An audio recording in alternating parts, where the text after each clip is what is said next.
ನಮಸ್ಕಾರ ಸ್ನೇಹಿತರೆ, ಪ್ರತಿಯೊಬ್ಬರಿಗೂ ಕೂಡ ಮುಖ್ಯವಾಗಿರುವ ಮಾಹಿತಿಯನ್ನು ಕೂಡ ನಾನು ಇವತ್ತು ನಿಮಗೆ ತಿಳಿಸ್ತಾ ಇದ್ದೇನೆ. ಇದು ಭರ್ಜರಿ ಗುಡ್ ನ್ಯೂಸ್ ಅಂತಲೇ ಹೇಳಬಹುದು. ಪ್ರತಿಯೊಬ್ಬರಿಗೂ ಕೂಡ ನಮ್ಮ ಚಾನಲ್ಗೆ ಸ್ವಾಗತ. ರೈತರಲ್ಲಿ ಎಷ್ಟೋ ಜನರಿಗೆ ಈ ಒಂದು ಬೆಳೆ ಪರಿಹಾರದ ಬಗ್ಗೆ ಗೊತ್ತೇ ಇರದ ವಿಷಯ ಇದಾಗಿದೆ. ಏನಂದ್ರೆ ಈ ಒಂದು ಬೆಳೆ ಪರಿಹಾರ ಹಣ ನಮ್ದು ಹಾಕ್ತಾರೆ ಅಂತ ಕೂಡ ಬಹಳಷ್ಟು ಜನರು ಕಾಯ್ದು ಕೂತ್ಕೊಂಡಿದ್ದೀರಾ. ಆದರೆ ನೀವು ಈ ಒಂದು ಕೆಲಸ ಮಾಡದೇ ಇದ್ರೆ ಖಂಡಿತವಾಗಿ ನಿಮ್ಗೆ ಹಣ ಬರೋದೇ ಇಲ್ಲ ಅಂತ ಕೂಡ ಸರ್ಕಾರದಿಂದ ತಿಳಿಸಲಾಗಿದೆ. ಯಾರಿಗೆಲ್ಲ ಈ ಒಂದು ಹಣ ಪೆಂಡಿಂಗ್ ಆಗಿದೆಯೋ ಅವರು ಕೂಡ ಈ ಕೆಲಸವನ್ನು ಮಾಡಬೇಕು ಮತ್ತು ಹಣ ಬರದೇ ಇರುವ ರೈತರು ಕೂಡ ಈ ಒಂದು ಕೆಲಸವನ್ನು ಮಾಡಬೇಕು ಅಂತ ಕೂಡ ತಿಳಿಸಲಾಗಿದೆ. ಸ್ನೇಹಿತರೆ, ಇಲ್ಲಿ ಬೆಳೆ ಹಾನಿ ಪರಿಹಾರ ಹಣ ಯಾರಿಗೆ ಜಮಾ ಆಗಿಲ್ಲ ಅಂತ ಕೂಡ ಅವರು ಕೂಡ ಈ ಒಂದು ಮಾಹಿತಿಯನ್ನು ತಿಳಿಯಲೇಬೇಕಾಗಿದೆ. ಪಕ್ಕದ ರೈತರಿಗೆ ಈ ಒಂದು ಹಣ ಜಮಾವಾಗಿದೆ, ಆದರೆ ನನಗೆ ಈ ಒಂದು ಹಣ ಬಂದಿಲ್ಲ ಅಂತ ಕೂಡ ಬಹಳಷ್ಟು ಜನರು ಕೂಡ ಕಮೆಂಟ್ ಬಾಕ್ಸ್ ಅಲ್ಲಿ ತಿಳಿಸಿದ್ರು. ಮತ್ತು ಮೆಸೇಜ್ ಬಂದಿಲ್ಲ, ಆದ್ರೆ ಬ್ಯಾಂಕಿಗೆ ಹೋಗಿ ಕೇಳಿದ್ರೆ ಹಣ ಪೆಂಡಿಂಗ್ ಅಂತ ಹೇಳ್ತಾ ಇದ್ದಾರೆ ಅಂತ ಕೂಡ ಬಹಳಷ್ಟು ಜನರು ಕೂಡ ಕಮೆಂಟ್ ಬಾಕ್ಸ್ ಅಲ್ಲಿ ತಿಳಿಸಿದ್ರು. ಅವ್ರಿಗೆ ನಾನು ಇವತ್ತು ಮುಖ್ಯವಾಗಿರುವ ಮಾಹಿತಿಯನ್ನು ಕೂಡ ನಾನು ಇವತ್ತು ನಿಮಗೆ ತಿಳಿಸ್ತಾ ಇದ್ದೇನೆ. ಮತ್ತು ಯಾರಿಗೆಲ್ಲ ಹಣ ಜಮಾ ಆಗಿಲ್ಲ, ಯಾವ ರೀತಿ ತಾಂತ್ರಿಕ ಸಮಸ್ಯೆ ಇದೆ ಮತ್ತು ರೈತರಿಗೆ ತಕ್ಷಣ ಮಾಡಬೇಕಾದ ಕೆಲಸವನ್ನು ಸರ್ಕಾರದಿಂದ ಹೊರಡಿಸಲಾಗಿದೆ, ಆ ಒಂದು ಮಾಹಿತಿಯನ್ನು ಕೂಡ ನಾನು ಇವತ್ತು ನಿಮಗೆ ತಿಳಿಸ್ತಾ ಇದ್ದೇನೆ. ಮತ್ತು ಯಾವ ಜಿಲ್ಲೆಗಳಿಗೆ ಇಂದು ಜಮಾವಾಗುತ್ತದೆ ಅಂತ ಕೂಡ ತಿಳಿಸಲಾಗಿದೆ. ಸರ್ಕಾರದಿಂದ ಇಲ್ಲಿ 15 ಜಿಲ್ಲೆಯ ಲಿಸ್ಟ್ ಅನ್ನು ಕೂಡ ನೀಡಲಾಗಿದೆ. ಈ ಒಂದು 15 ಜಿಲ್ಲೆಯಲ್ಲಿ ನಿಮ್ಮ ಜಿಲ್ಲೆ ಇದೆಯಾ ಇಲ್ವಾ ಅಂತ ಕೂಡ ಸಂಪೂರ್ಣವಾಗಿ ನೋಡಿ. ಸ್ನೇಹಿತರೆ, ಈ ಒಂದು ಮಾಹಿತಿ ಪ್ರತಿಯೊಬ್ಬರು ಕೂಡ ಉಪಯುಕ್ತವಾಗಿದೆ. ಪ್ರತಿಯೊಬ್ಬರು ಕೂಡ ಕೊನೆವರೆಗೂ ನೋಡಿ, ಯಾವುದೇ ಕಾರಣಕ್ಕೂ ಸ್ಕಿಪ್ ಮಾಡಿ ನೋಡಬೇಡಿ. ಸ್ಕಿಪ್ ಮಾಡಿ ನೋಡೋದ್ರಿಂದ ಈ ಒಂದು ಮಾಹಿತಿ ನಿಮಗೆ ಖಂಡಿತವಾಗಿ ಅರ್ಥವಾಗೋದಿಲ್ಲ. ಸರ್ಕಾರದಿಂದ ಹೊರಡಿಸಿರುವ ಬಿಗ್ ಅಪ್ಡೇಟ್ ಆಗಿದೆ ಅಂತ ಕೂಡ ನಾನು ನಿಮಗೆ ತಿಳಿಸ್ತಾ ಇದ್ದೇನೆ. ಸ್ನೇಹಿತರೆ, ಇಲ್ಲಿ ಬೆಳೆ ಪರಿಹಾರ ಪ್ರತಿಯೊಬ್ಬರಿಗೂ ಕೂಡ ಸಿಗ್ತಾ ಇರುವಂತದ್ದು. ಕರ್ನಾಟಕದ ರೈತರಿಗೆ ಈ ಒಂದು ಅನೇಕ ಜಿಲ್ಲೆಗಳಿಗೆ ಬೆಳೆ ಪರಿಹಾರವಾಗಿ ಹಣ ಸಿಗ್ತಾ ಇರುವಂತದ್ದು. ಅತಿವೃಷ್ಟಿಯಿಂದ ಮತ್ತು ಹೆಚ್ಚು ಮಳೆಯಿಂದ ರೈತರ ಬೆಳೆಗಳು ಸಂಪೂರ್ಣವಾಗಿ ನಾಶವಾಗಿರುವ ಕಾರಣಗಳಿಂದ ಈ ಒಂದು ಬೆಳೆ ಪರಿಹಾರ ಸಿಗ್ತಾ ಇರುವಂತದ್ದು. ಮತ್ತು ಈ ಒಂದು ಹಿನ್ನೆಲೆಯಲ್ಲಿ ಸರ್ಕಾರದಿಂದ ಹಣವನ್ನು ಬಿಡುಗಡೆ ಮಾಡಲಾಗಿದೆ. ಸರ್ಕಾರದಿಂದ 2,000 ಕೋಟಿ ಹಣವನ್ನು ಕೂಡ ಬಿಡುಗಡೆ ಮಾಡಿದ್ದು ಮತ್ತು 14 ಲಕ್ಷ ರೈತರಿಗೆ ಈ ಒಂದು ಫಲವನ್ನು ಕೂಡ ನೀಡ್ತಾ ಇದ್ದಾರೆ. ಸ್ನೇಹಿತರೆ, ಇಲ್ಲಿ ಬಹಳಷ್ಟು ರೈತರು ಏನು ಮಾಡಬೇಕು, ಈ ಒಂದು ಕೆಲಸವನ್ನು ಮಾಡಿದ್ರೆ ಖಂಡಿತವಾಗಿ ಜಮಾವಾಗುತ್ತೆ ಅಂತ ಕೇಳ್ತಾ ಇದ್ದೀರಲ್ಲ, ಖಂಡಿತವಾಗಿ ಜಮಾ ಆಗೇ ಆಗುತ್ತದೆ. ನಾನು ಹೇಳಿರುವ ಈ ಒಂದು 5 ಕಾರಣಗಳನ್ನು ನೀವು ಪಾಲಿಸಿದರೆ ಖಂಡಿತವಾಗಿ ಜಮಾ ಆಗೇ ಆಗುವಂತದ್ದು ಅಂತ ಕೂಡ ಭರವಸೆಯನ್ನು ಕೂಡ ನಾನು ಇಲ್ಲಿ ನಿಮ್ಗೆ ನೀಡ್ತಾ ಇದ್ದೇನೆ. ಸ್ನೇಹಿತರೆ, ಇಲ್ಲಿ ಯಾವ ಕಾರಣಗಳಿಂದ ಹಣ ಜಮಾ ಆಗಿಲ್ಲ ಅಂತ ಕೂಡ ತಿಳಿಸ್ತೇನೆ ಮತ್ತು ಅದಕ್ಕೆ ಪರಿಹಾರವನ್ನು ಕೂಡ ಇವತ್ತು ನಾನು ನಿಮ್ಗೆ ನೀಡ್ತಾ ಇದ್ದೇನೆ. ಸ್ನೇಹಿತರೆ, ಈ ಒಂದು ವಿಡಿಯೋನ ಮುಂದುವರಿಸುವ ಮೊದಲು ನೀವೇನಾದ್ರೂ ಮೊದಲನೇ ಬಾರಿಗೆ ನಮ್ಮ ಚಾನಲ್ಗೆ ಭೇಟಿ ನೀಡಿದ್ರೆ ಹಾಗೂ ಯಾರು ಕೂಡ ಇನ್ನೂ ಸಬ್ಸ್ಕ್ರೈಬ್ ಆಗದಿದ್ದರೆ ಈ ಕೆಳಗಡೆ ಕಾಣುವ ಸಬ್ಸ್ಕ್ರೈಬ್ ಬಟನ್ ಮೇಲೆ ಕ್ಲಿಕ್ ಮಾಡಿಬಿಟ್ಟು ಪ್ರತಿಯೊಬ್ಬರು ಕೂಡ ಸಬ್ಸ್ಕ್ರೈಬ್ ಆಗಿ. ಹಾಗೆ ಯಾರೆಲ್ಲ ಈ ಒಂದು ವಿಡಿಯೋನ ನೋಡ್ತಾ ಇದ್ರೋ ಒಂದೇ ಒಂದು ತಪ್ಪದೆ ಲೈಕ್ ಅನ್ನು ಕೊಟ್ಟು ನಿಮ್ಮ ಸ್ನೇಹಿತರಿಗೂ ಈ ಒಂದು ವಿಡಿಯೋನ ಶೇರ್ ಮಾಡಿ. ಇಲ್ಲಿ ಜಿಲ್ಲಾಧಿಕಾರಿಗಳ ಅಧಿಕೃತ ಮಾಹಿತಿಯ ಪ್ರಕಾರ ತಿಳಿಸುವುದೇನೆಂದರೆ 15,313 ಪ್ರಕರಣದಲ್ಲಿ ಬೆಳೆ ಪರಿಹಾರ ಹಣ ವಿಫಲವಾಗಿದೆ ಅಂತ ಕೂಡ ತಿಳಿಸಲಾಗಿದೆ. ಅಂದ್ರೆ ಹಣ ಇಷ್ಟು ಜನರಿಗೆ ಇನ್ನೂ ಜಮಾವಾಗಿಲ್ಲ ಅಂತ ಕೂಡ ತಿಳಿದು ಬರ್ತಾ ಇರುವಂತದ್ದು. ಸ್ನೇಹಿತರೆ, ಮೊದಲನೇ ಕಾರಣ ಏನಂದ್ರೆ ಇಲ್ಲಿ 10,544 ರೈತರ ಆಧಾರ್ ಕಾರ್ಡಿನ NPIC ಮ್ಯಾಪಿಂಗ್ ಆಗಿಲ್ಲ ಅಂತ ಕೂಡ ತಿಳಿಸಲಾಗಿದೆ. ಹೌದು ಸ್ನೇಹಿತರೆ, ಇಲ್ಲಿ 10,544 ರೈತರ ಬ್ಯಾಂಕ್ ಖಾತೆಗೆ ಆಧಾರ್ ಕಾರ್ಡ್ ಸಂಖ್ಯೆ NPIC ಮೂಲಕ ಲಿಂಕ್ ಆಗಿಲ್ಲ ಅಂತ ಕೂಡ ತಿಳಿಸಲಾಗಿದೆ. ಮತ್ತು NPIC ಮ್ಯಾಪಿಂಗ್ ಆದ್ರೆ ಸರ್ಕಾರದಿಂದ ಬರುವ ಎಲ್ಲಾ DBT ಹಣವು ನೇರವಾಗಿ ರೈತರ ಖಾತೆಗೆ ಜಮಾವಾಗುತ್ತದೆ ಅಂತ ಕೂಡ ತಿಳಿಸಲಾಗಿದೆ. ಇದಕ್ಕೆ ಪರಿಹಾರ ಯಾವ ರೀತಿ ಇದೆ ಅಂತ ನೋಡೋದಾದ್ರೆ, ಈ ರೀತಿ ಹಣವಾಗಿ ನಿಮ್ಗೆ ಬಂದಿಲ್ಲ ಅಂದ್ರೆ ಏನ್ ಮಾಡ್ಬೇಕಂದ್ರೆ ನಿಮ್ಮ ಖಾತೆಗೆ, ನಿಮ್ಮ ಬ್ಯಾಂಕ್ ಶಾಖೆಗೆ ಹೋಗಿ ನಿಮ್ಮ ಆಧಾರ್ ನಲ್ಲಿರುವ NPIC ಮ್ಯಾಪಿಂಗ್ ಆಕ್ಟಿವ್ ಆಗಿದೆಯಾ ಇಲ್ವಾ ಅಂತ ಕೂಡ ಕೇಳಿ. ಇಲ್ಲ ಅಂದ್ರೆ ಅದನ್ನು ತಕ್ಷಣವಾಗಿ ಆಕ್ಟಿವ್ ಮಾಡಿಸಿ ಅಂತ ಕೂಡ ನಾನು ತಿಳಿಸುತ್ತೇನೆ.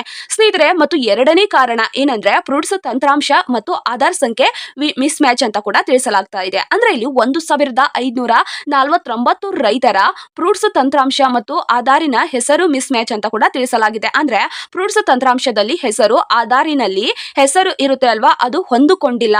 ಅಂದ್ರೆ ಒಂದೇ ಆಗಿರ್ಬೇಕು. ಫ್ರೂಟ್ಸ್ ಐಡಿಯಲ್ಲಿ ಏನು ನಿಮ್ಮ ಹೆಸರು ಕೊಟ್ಟಿರ್ತೀರಲ್ಲ ಅದು ಕೂಡ ಒಂದೇ ಹೆಸರು ಮತ್ತು ಆಧಾರ್ ಕಾರ್ಡ್ ನಲ್ಲಿ ಇರುವ ಹೆಸರು ಒಂದೇ ಆಗಿರ್ಬೇಕು. ಒಂದು ಅಕ್ಷರ ಕೂಡ ಮಿಸ್ಟೇಕ್ ಆಗಿರಬಾರ್ದು. ಉದಾಹರಣೆಗೆ ತಿಳಿಸೋದೇನೆಂದ್ರೆ ನಿಮ್ಮ ಹೆಸರು ಬಸವರಾಜ್ ಅಂತ ಇರುತ್ತದೆ, ಆ ಒಂದು ಹೆಸರು ನಿಮ್ದು ಆಧಾರ್ ಕಾರ್ಡ್ ನಲ್ಲಿ ಬಸವರಾಜ್ ಇರುತ್ತದೆ ಮತ್ತು ಫ್ರೂಟ್ಸ್ ಐಡಿಯಲ್ಲಿ ಬಸವರಾಜಪ್ಪ ಅಂತ ಇರುತ್ತದೆ. ಹಾಗಿದ್ದರೆ ಖಂಡಿತವಾಗಿ ನಿಮ್ಗೆ ಹಣ ಬರೋದಿಲ್ಲ. ಅದಕ್ಕೆ ಇಲ್ಲಿ ಸರ್ಕಾರದಿಂದ ಯಾವ ರೀತಿ ಪರಿಹಾರ ಮಾಡಬೇಕು ಅಂತ ತಿಳಿಸಿದ್ದಾರೆ. ಏನಂದ್ರೆ ನಿಮ್ಮ ರೈತ ಸಂಪರ್ಕ ಕೇಂದ್ರಕ್ಕೆ ಹೋಗಿ ಹೆಸರನ್ನು ಸರಿಪಡಿಸಿಕೊಳ್ಳಿ ಅಂತ ಕೂಡ ಸರ್ಕಾರದಿಂದ ಹೊರಡಿಸಿರುವ ಮಾಹಿತಿ ಇದಾಗಿದೆ. ರೈತ ಸಂಪರ್ಕ ಕೇಂದ್ರಕ್ಕೆ ಹೋಗಿ ಹೆಸರನ್ನು ಕೂಡ ಸರಿಪಡಿಸಿ ಅಂತ ಕೂಡ ನಾನು ಕೂಡ ನಿಮ್ಗೆ ತಿಳಿಸುತ್ತೇನೆ. ಮತ್ತು ಸ್ನೇಹಿತರೆ, ಈ ಒಂದು ಮಾಹಿತಿ ತುಂಬಾನೇ ಇಂಪಾರ್ಟೆಂಟ್ ಆಗಿದೆ. ಪ್ರತಿಯೊಬ್ಬರು ಕೂಡ ಕೊನೆವರೆಗೂ ನೋಡಿ. ಇಲ್ಲಿ ಮೂರನೇ ಮುಖ್ಯವಾದ ಕಾರಣ ಏನಂದ್ರೆ, ಹೌದು ಸ್ನೇಹಿತರೆ, ಮೂರನೇ ಮುಖ್ಯವಾದ ಕಾರಣ ಏನಂದ್ರೆ KYC ಪೆಂಡಿಂಗ್. ಬಹಳಷ್ಟು ಜನರ KYC ಪೆಂಡಿಂಗ್ ಆಗ್ತಾ ಇದೆ. KYC ಪೆಂಡಿಂಗ್ ಆಗ್ತಾ ಇರುವ ರೈತರಿಗೆ ಯಾವುದೇ ಕಾರಣಕ್ಕೂ ಹಣ ಜಮಾವಾಗೋದಿಲ್ಲ ಅಂತ ಕೂಡ ತಿಳಿಸಲಾಗಿದೆ. ರೈತರ ಬ್ಯಾಂಕ್ ಖಾತೆಗೆ KYC ಆಗಿಲ್ಲ ಅಂದ್ರೆ ಯಾವುದೇ ಕಾರಣಕ್ಕೂ ಹಣ ಬರೋದಿಲ್ಲ. ಅದಕ್ಕೋಸ್ಕರ ಇದಕ್ಕೆ ಪರಿಹಾರ ಏನಂದ್ರೆ ಬ್ಯಾಂಕಿಗೆ ಹೋಗಿ KYC ಅನ್ನು ಆಗಿದೆಯಾ ಇಲ್ವಾ ಅಂತ ಕೂಡ ಚೆಕ್ ಮಾಡಿಸಿಕೊಂಡು KYC ಮಾಡಿಸಿ ಈ ಒಂದು ಹಣ ನಿಮ್ಮ ಖಾತೆಗೆ ಜಮಾವಾಗಲು ಈ KYC ಕೂಡ ಇಂಪಾರ್ಟೆಂಟ್ ಆಗಿದೆ. ಸ್ನೇಹಿತರೆ, ಈ ಒಂದು ಹಣ ನಿಮ್ಗೆ ಬರದೇ ಇರುವುದಕ್ಕೆ 4ನೇ ಮುಖ್ಯವಾದ ಕಾರಣ ಏನಂದ್ರೆ ಇನ್ಆಕ್ಟಿವ್ ಬ್ಯಾಂಕ್ ಖಾತೆಯಲ್ಲಿ ವಹಿವಾಟು ಇಲ್ಲವಾದರೆ ಖಾತೆ ನಿಷ್ಕ್ರಿಯ ಆಗಿರಬಹುದು ಅಂತ ಕೂಡ ತಿಳಿಸಲಾಗಿದೆ. ಅಂದ್ರೆ ಇದಕ್ಕೆ ಪರಿಹಾರ ಯಾವ ರೀತಿ ಅಂದ್ರೆ ನಿಮ್ಮ ಬ್ಯಾಂಕ್ ಖಾತೆಗೆ ಹೋಗಿ ನಿಮ್ಮ ಬ್ಯಾಂಕ್ ಖಾತೆ ಆಕ್ಟಿವ್ ಆಗಿದೆಯಾ ಇಲ್ವಾ ಅಂತ ಕೂಡ ಚೆಕ್ ಮಾಡಿಸಿ. ನೀವು ಅಂದ್ರೆ ಚಾಲ್ತಿ ಇದೆಯಾ ಇಲ್ವಾ ಅಂತ ಕೂಡ ಚೆಕ್ ಮಾಡಿಸ್ಕೊಳ್ಳಿ. ಚಾಲ್ತಿ ಆಗಿದೆಯಾ ಇಲ್ವಾ ಅಂತ ಕೂಡ ಚೆಕ್ ಮಾಡಿಸ್ಕೊಂಡು ಚಾಲ್ತಿಯನ್ನು ಕೂಡ ಮಾಡಿಸಿ. ಆಕ್ಟಿವ್ ಆಗಿದ್ರೆ ಖಂಡಿತವಾಗಿ ಬೆಳೆ ಪರಿಹಾರ ಹಣ ನಿಮ್ಮ ಖಾತೆಗೆ ಜಮಾವಾಗುತ್ತದೆ ಅಂತ ಕೂಡ ತಿಳಿಸಲಾಗಿದೆ. ಮತ್ತು ಇಲ್ಲಿ ಸ್ನೇಹಿತರೆ, ಇಲ್ಲಿ 5ನೇ ಮುಖ್ಯ ಕಾರಣ ಏನಂದ್ರೆ ತಪ್ಪಾದ ಬ್ಯಾಂಕ್ ವಿವರಗಳು. ಅಂದ್ರೆ ನಿಮ್ಮ ಅಕೌಂಟ್ ಖಾತೆಯನ್ನು ಮುಚ್ಚಲ್ಪಟ್ಟಿರುವಂತದ್ದು. ಅಂದ್ರೆ ಯಾವುದೇ ಒಂದು ಕಾರಣಗಳಿಂದ ನಿಮ್ದು ಈ ಒಂದು ಬ್ಯಾಂಕ್ ಅಕೌಂಟ್ ಮುಚ್ಚಿರುತ್ತದೆ. ಅದಕ್ಕೋಸ್ಕರ ನಿಮ್ಗೆ ಹಣ ಬರೋದೇ ಇರೋದಿಲ್ಲ. ಅದಕ್ಕೆ ಪರಿಹಾರವನ್ನು ಸರ್ಕಾರದಿಂದ ಯಾವ ರೀತಿ ಸೂಚಿಸಿದ್ದಾರೆ ಅಂದ್ರೆ ಇಲ್ಲಿ ಪರಿಹಾರ ಯಾವ ರೀತಿ ಇದೆ ಅಂತ ನೋಡೋದಾದ್ರೆ RSK ಪ್ಲಸ್ ಬ್ಯಾಂಕ್ ಎರಡರಲ್ಲೂ ಕೂಡ ನೀವು ಸರಿಪಡಿಸಬೇಕು ಅಂತ ಕೂಡ ತಿಳಿಸಿದ್ದಾರೆ. ಈ ಒಂದು 5 ಮುಖ್ಯವಾದ ಮಾಹಿತಿಯನ್ನು ಕೂಡ ನಾನು ಇವತ್ತು ನಿಮ್ಗೆ ತಿಳಿಸಿದ್ದೇನೆ. ಇಲ್ಲಿ ಬಹಳ ಮುಖ್ಯವಾದ ಸೂಚನೆ ಇದಾಗಿದೆ. ಪ್ರತಿಯೊಬ್ಬರಿಗೂ ಕೂಡ ಈ ಕಾರಣಗಳು ಮುಖ್ಯವಾಗಿದೆ. ಈ ಒಂದು ಕಾರಣಗಳಿಂದ ನೀವು ಯಾರೆಲ್ಲ ಸರಿಪಡಿಸ್ಕೊಂತೀರಾ ಅವ್ರಿಗೆ ಖಂಡಿತವಾಗಿ ಹಣ ನಿಮ್ಗೆ ಜಮಾ ಆಗೇ ಆಗುವಂತದ್ದು. ಬಹಳಷ್ಟು ರೈತರಿಗೆ ಈ ಒಂದು ಮಾಹಿತಿಯನ್ನು ಕೂಡ ತಿಳಿಸಬೇಕಾಗಿದೆ. ಯಾರೆಲ್ಲ ಈ ಒಂದು ಮಾಹಿತಿಯನ್ನು ನೋಡ್ತಾ ಇದ್ದೀರೋ ನಿಮ್ಮ ಫ್ರೆಂಡ್ಸ್ಗೂ ಕೂಡ ಈ ಒಂದು ಮಾಹಿತಿಯನ್ನು ಶೇರ್ ಮಾಡಿ. ಏನಂದ್ರೆ ಸಾಲದ ಖಾತೆಗೆ ಹಣವನ್ನು ಹಾಕಬಾರದು ಅಂತ ಕೂಡ ಇಲ್ಲಿ ಸರ್ಕಾರದಿಂದ ಹೊರಡಿಸಲಾಗಿದೆ. ಇದು ಜಿಲ್ಲಾಧಿಕಾರಿ ಬಿ ಫೌಜಿಯಾ ತರಮನ್ ಅವರು ಕೂಡ ಈ ಒಂದು ಸ್ಪಷ್ಟವಾದ ಮಾಹಿತಿಯನ್ನು ಕೂಡ ಹೇಳಿದ್ದಾರೆ. ಏನಂದ್ರೆ ರೈತರೇ, ಇಲ್ಲಿ ಈ ಒಂದು ಮಾಹಿತಿ ಪ್ರತಿಯೊಬ್ಬರು ಕೂಡ ಗಮನಿಸಿ ಮತ್ತು ನಿಮ್ಮ ಫ್ರೆಂಡ್ಸ್ಗೂ ಕೂಡ ಈ ಒಂದು ವಿಡಿಯೋನ ಶೇರ್ ಮಾಡಿ. ಬೆಳೆ ಪರಿಹಾರ ಹಣವನ್ನು ರೈತರ ಸಾಲದ ಖಾತೆಗೆ ಯಾವುದೇ ಕಾರಣಕ್ಕೂ ಹಾಕುವಂತಿಲ್ಲ.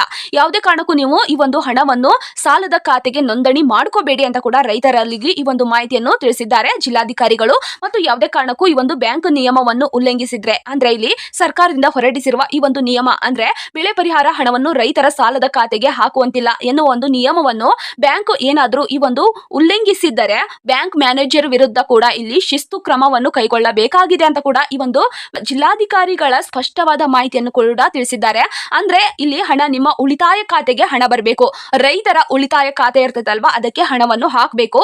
ಈ ಒಂದು ಹಣವನ್ನು ಸಾಲದ ಖಾತೆಗೆ ಯಾವುದೇ ಕಾರಣಕ್ಕೂ ಹಾಕುವಂತಿಲ್ಲ ಅಂತ ಕೂಡ ಇಲ್ಲಿ ಜಿಲ್ಲಾಧಿಕಾರಿಗಳ ಸ್ಪಷ್ಟನೆಯಾಗಿದೆ. ಪ್ರತಿಯೊಬ್ಬರು ಕೂಡ ಈ ಒಂದು ಮಾಹಿತಿಯನ್ನು ಕೂಡ ನಿಮಗೆ ಗಮನದಲ್ಲಿ ಇಟ್ಕೊಂಡು ಕೇಳ್ತೀರಾ ಅಂತ ಕೂಡ ನಾನು ಕೂಡ ನಿಮ್ಗೆ ತಿಳಿಸಿದ್ದೇನೆ. ಇಲ್ಲಿ ಯಾವ ಜಿಲ್ಲೆಗಳಿಗೆ ಇಂದು ಹಣ ಜಮಾವಾಗ್ತಾ ಇದೆ ಎನ್ನುವ ಮಾಹಿತಿಯನ್ನು ಕೂಡ ನಾನು ಇವತ್ತು ನಿಮ್ಗೆ ತಿಳಿಸ್ತಾ ಇದ್ದೇನೆ.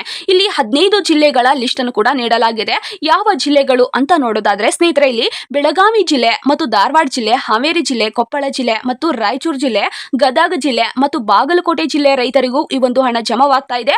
ವಿಜಯಪುರ ಜಿಲ್ಲೆಗೂ ಈ ಒಂದು ಹಣ ಜಮಾವಾಗ್ತಾ ಇದೆ ಅಂತ ಕೂಡ ತಿಳಿಸಲಾಗಿದೆ. ಮತ್ತು ಇಲ್ಲಿ ಕಲಬುರಗಿ ಜಿಲ್ಲೆ ರೈತರಿಗೂ ಬರ್ತಾ ಇದೆ. ಯಾದಗಿರಿ, ಬಳ್ಳಾರಿ, ದಾವಣಗೆರೆ ಜಿಲ್ಲೆಗೂ ಈ ಒಂದು ಹಣ ಜಮಾವಾಗ್ತಾ ಇದೆ. ಚಿತ್ರದುರ್ಗ ಮತ್ತು ಚಾಮರಾಜನಗರ ಜಿಲ್ಲೆಗೂ ಕೂಡ ಈ ಒಂದು ಹಣ ರೈತರ ಖಾತೆಗೆ ಜಮಾವಾಗ್ತಾ ಇರುವಂತದ್ದು. ತುಮಕೂರು ಜಿಲ್ಲೆಯ ರೈತರಿಗೂ ಕೂಡ ಹಣ ಜಮಾವಾಗ್ತಾ ಇದೆ. ಸ್ನೇಹಿತರೆ, ಇಲ್ಲಿ ಒಟ್ಟು 15 ಜಿಲ್ಲೆ ಲಿಸ್ಟ್ ಅನ್ನು ಕೂಡ ನೀಡಲಾಗಿದೆ.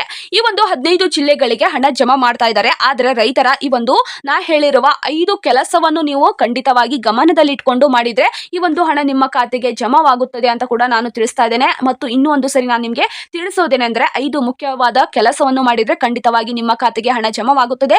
ನಿಮ್ಮ ಗ್ರಾಮದ ರೈತ ಸಂಪರ್ಕ ಕೇಂದ್ರಕ್ಕೆ ಹೋಗಿ ನಿಮ್ಮ ಹೆಸರು ಪಟ್ಟಿಯಲ್ಲಿ ಇದೆಯಾ ಇಲ್ವಾ ಅಂತ ಕೂಡ ಚೆಕ್ ಮಾಡಿಕೊಂಡು ಮತ್ತು ಪ್ರೂಫ್ಸ್ ಆಧಾರ್ ಮಾಹಿತಿ ಸರಿಯಾಗಿದೆಯಾ ಇಲ್ವಾ ಅಂತ ಕೂಡ ನೋಡ್ಕೊಂಡು ನಿಮ್ಮ ಬ್ಯಾಂಕಿಗೆ ಹೋಗಿ ನಿಮ್ದು KYC ಆಗಿದೆಯಾ ಇಲ್ವಾ ಅಂತ ಕೂಡ ಚೆಕ್ ಮಾಡಿಸ್ಕೊಳ್ಳಿ.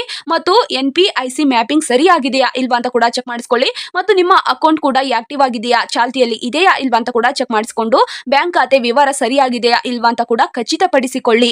ಈ ಒಂದು 5 ಕೆಲಸವನ್ನು ನೀವು ಮಾಡೋದ್ರಿಂದ ಖಂಡಿತವಾಗಿ ನಿಮ್ಗೆ ಹಣ ಜಮಾವಾಗುತ್ತದೆ. ಇದು ಸರ್ಕಾರದಿಂದ ನೀಡಿರುವ ಹಣ ನಿಮಗಾಗಿ ನೀಡಿದ್ದಾರೆ. ನೀವು ಈ ಒಂದು ಕೆಲಸವನ್ನು ಮಾಡದಿದ್ರೆ ಖಂಡಿತವಾಗಿ ಹಣ ಬರೋದಿಲ್ಲ. ನಿಮ್ಮ ಈ ಒಂದು ಯಾವುದೇ ಒಂದು ಡಾಕ್ಯುಮೆಂಟ್ಸ್ ತಪ್ಪಿದ್ರೆ ಖಂಡಿತವಾಗಿ ಹಣ ಬರೋದಿಲ್ಲ. ಸರಿಯಾಗಿದ್ರೆ ಖಂಡಿತವಾಗಿ ಬಂದೇ ಬರುವಂತದ್ದು. ಅದಕ್ಕೋಸ್ಕರ ಬರ್ಲಿ ಬಿಡಪ್ಪ, ಬರ್ಲಿಲ್ಲ ಅಂದ್ರೆ ಅವಾಗ ಹೋಗಿ ನೋಡಕ್ ಬರ್ತೈತಿ, ಇವಾಗ ಏನೋ ಬರ್ತೈತಿ ಕಾಯ್ಕೊಂಡು ಕೂತ್ಕೋಬೇಡಿ. ಏನಂದ್ರೆ ಪ್ರತಿಯೊಬ್ರು ಕೂಡ ಈ ಒಂದು 5 ಕೆಲಸವನ್ನು ಮಾಡಿ ಈ ಒಂದು ಹಣ ನಿಮ್ಮ ಖಾತೆಗೆ ಆದಷ್ಟು ಬೇಗ ಬರುವಂತದ್ದು. ಯಾರೆಲ್ಲ ಈ ಒಂದು 5 ಕೆಲಸವನ್ನು ಮಾಡಿ ಮುಗಿಸ್ತೀರಾ ಖಂಡಿತವಾಗಿ ನಿಮ್ಗೆ ಹಣ 2-3 ದಿನದಲ್ಲಿ ಜಮಾವಾಗುತ್ತದೆ. ಇಲ್ಲ ಅಂದ್ರೆ ಯಾವುದೇ ಕಾರಣಕ್ಕೂ ಹಣ ಜಮಾವಾಗೋದಿಲ್ಲ. ಅದಕ್ಕೋಸ್ಕರ ಕೂಡ ನಾನು ನಿಮ್ಗೆ ತಿಳಿಸ್ತಾ ಇದ್ದೇನೆ. ಈ ಒಂದು ಹಣ ನೀವು ಪಡೆಯಬೇಕಂದ್ರೆ ಈ ಒಂದು 5 ಕೆಲಸವನ್ನು ಮಾಡಲೇಬೇಕಾಗಿದೆ. ಪದೇ ಪದೇ ಕೂಡ ನಾನು ನಿಮ್ಗೆ ತಿಳಿಸ್ತಾ ಇದ್ದೇನೆ. ಈ ಒಂದು ಮಾಹಿತಿಯನ್ನು ಕೂಡ ಸರ್ಕಾರದಿಂದ ಹೊರಡಿಸಿರುವ ಮಾಹಿತಿಯಾಗಿದೆ, ಸರ್ಕಾರದಿಂದ ನೀಡಿರುವ ಮಾಹಿತಿಯಾಗಿದೆ. ಒಂದು ಮಾಹಿತಿ ನಿಮಗೆ ಉಪಯುಕ್ತವಾಗಿದೆ ಅಂತ ಅನ್ಸಿದ್ರೆ ನಿಮ್ಮ ಸ್ನೇಹಿತರಿಗೂ ಮತ್ತು ನಿಮ್ಮ ರೈತ ವಾಟ್ಸ್ಆಪ್ ಗ್ರೂಪ್ ಇರ್ತದಲ್ಲ ಆ ಒಂದು ಗ್ರೂಪ್ಗೂ ಈ ಒಂದು ವಿಡಿಯೋನ ಶೇರ್ ಮಾಡಿ. ಬಹಳಷ್ಟು ರೈತರಿಗೆ ಈ ಒಂದು ಮಾಹಿತಿ ತಿಳಿಯಬೇಕಾಗಿದೆ, ಅದಕ್ಕೋಸ್ಕರ ಕೂಡ ನಾನು ನಿಮಗೆ ವಿಡಿಯೋ ಮುಖಾಂತರ ತಿಳಿಸ್ತಾ ಇದ್ದೇನೆ.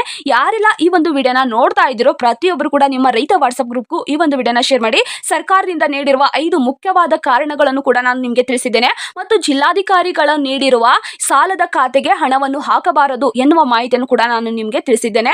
ಮತ್ತು ಸ್ನೇಹಿತರೆ, ಇಲ್ಲಿ 15 ಜಿಲ್ಲೆಯ ಮಾಹಿತಿಯನ್ನು ಕೂಡ ನಾನು ನಿಮಗೆ ತಿಳಿಸಿದ್ದೇನೆ. ಈ ಒಂದು 15 ಜಿಲ್ಲೆಗೆ ಹಣವನ್ನು ಹಾಕ್ತಾ ಇದ್ದಾರೆ ಸರ್ಕಾರದಿಂದ. ಆದರೆ ನಿಮಗೆ ಈ ಒಂದು 5 ಕೆಲಸವನ್ನು ಮಾಡಿದ್ರೆ ಖಂಡಿತವಾಗಿ ಹಣ 2 ದಿನದಲ್ಲಿ ಜಮಾವಾಗುತ್ತದೆ, ಇಲ್ಲ ಅಂದ್ರೆ ಇಲ್ಲ ಅಂತ ಕೂಡ ನಾನು ತಿಳಿಸ್ತಾ ಇದ್ದೇನೆ. ಹಣ ನಿಮ್ದು ಪೆಂಡಿಂಗ್ ಆಗಿ ಉಳಿಯುವಂತದ್ದು. ಅದಕ್ಕೋಸ್ಕರ ಸ್ನೇಹಿತರೆ, ಬೆಳೆ ಪರಿಹಾರ ಹಣ ನಿಮ್ಮ ಹಕ್ಕಿನ ಹಣವಾಗಿದೆ. ತಾಂತ್ರಿಕ ಸಮಸ್ಯೆ ಇದ್ರೆ ಅದನ್ನು ಸರಿಪಡಿಸಿಕೊಳ್ಳಿ ಮತ್ತು ಪ್ರತಿಯೊಬ್ಬರಿಗೂ ಕೂಡ ಪೆಂಡಿಂಗ್ ಇರುವ ಹಣವನ್ನು ಕೂಡ ತಕ್ಷಣವಾಗಿ ಕ್ರಮವನ್ನು ಕೈಗೊಂಡು ಈ ಒಂದು ಹಣವನ್ನು ಪಡೆದುಕೊಳ್ಳಿ. ಯಾರಿಗೆಲ್ಲ ಹಣ ಪೆಂಡಿಂಗ್ ಇದೆಯೋ ಪ್ರತಿಯೊಬ್ಬರು ಕೂಡ ರೈತ ಸಂಪರ್ಕ ಕೇಂದ್ರಕ್ಕೆ ಹೋಗಿ ನಮ್ದು ಈ ಒಂದು ಹಣ ಪೆಂಡಿಂಗ್ ಇದೆ ಅಂತ ಕೂಡ ಕೇಳಿ ಅವರು ಕೂಡ ಈ ಒಂದು ಹಣವನ್ನು ಪಡೆದುಕೊಳ್ಳಿ ಅಂತ ಕೂಡ ನಾನು ತಿಳಿಸ್ತಾ ಇದ್ದೇನೆ. ಈ ಒಂದು ವಿಡಿಯೋ ನಿಮಗೆ ಮಾಹಿತಿ ನಿಮಗೆ ಉಪಯುಕ್ತವಾಗಿದೆ ಅಂತ ಅನ್ಸಿದ್ರೆ ಒಂದೇ ಒಂದು ತಪ್ಪದೆ ಲೈಕ್ ಅನ್ನು ಕೊಟ್ಟು ನಮ್ಮ ಚಾನಲ್ ಅನ್ನು ಸಬ್ಸ್ಕ್ರೈಬ್ ಮಾಡ್ಕೊಳ್ಳಿ. ಸಬ್ಸ್ಕ್ರೈಬ್ ಮಾಡ್ಕೊಳ್ಳೋದ್ರಿಂದ ಸರ್ಕಾರದಿಂದ ಯಾವುದೇ ಒಂದು ಹೊಸ ಮಾಹಿತಿಯನ್ನು ಬಿಟ್ಟರು ನಾನು ಆದಷ್ಟು ಬೇಗ ನಿಮಗೆ ವಿಡಿಯೋ ಮುಖಾಂತರ ತಿಳಿಸುತ್ತೇನೆ ಮತ್ತು ಯಾವ ಮಾಹಿತಿಯನ್ನು ಸರ್ಕಾರದಿಂದ ನೀಡುತ್ತಾರೆ ಅದನ್ನೇ ನಾನು ನಿಮಗೆ ಸ್ಪಷ್ಟವಾಗಿ ತಿಳಿಸುತ್ತೇನೆ ಮತ್ತು ಮುಂದಿನ ಹಂತದಲ್ಲಿ ಯಾವ ಜಿಲ್ಲೆಗಳಿಗೆ ಬೆಳೆ ಪರಿಹಾರ ಹಣ ಜಮಾವಾಗುತ್ತದೆಯೋ ಅದನ್ನೇ ನಾನು ನಿಮಗೆ ಮುಂದಿನ ವಿಡಿಯೋ ಮುಖಾಂತರ ತಿಳಿಸುತ್ತೇನೆ. ಸ್ನೇಹಿತರೆ, ಈ ಒಂದು 5 ಕೆಲಸವನ್ನು ಮಾಡಿ ಮುಗಿಸಿ 2 ದಿನದಲ್ಲಿ ಹಣವನ್ನು ಪಡೆದುಕೊಳ್ಳಿ. ಬೆಳೆ ಪರಿಹಾರ ಹಣ ಎಂಬುದು ನಿಮ್ಮ ಹಕ್ಕಿನ ಹಣವಾಗಿದೆ. ಸ್ನೇಹಿತರೆ, ಈ ಒಂದು ವಿಡಿಯೋನ ಯಾರೆಲ್ಲ ಕೊನೆವರೆಗೂ ನೋಡಿದಿರೋ ಹೃದಯಪೂರ್ವಕವಾಗಿ ಧನ್ಯವಾದಗಳು. ಜೈ ಜವಾನ್ ಜೈ ಕಿಸಾನ್.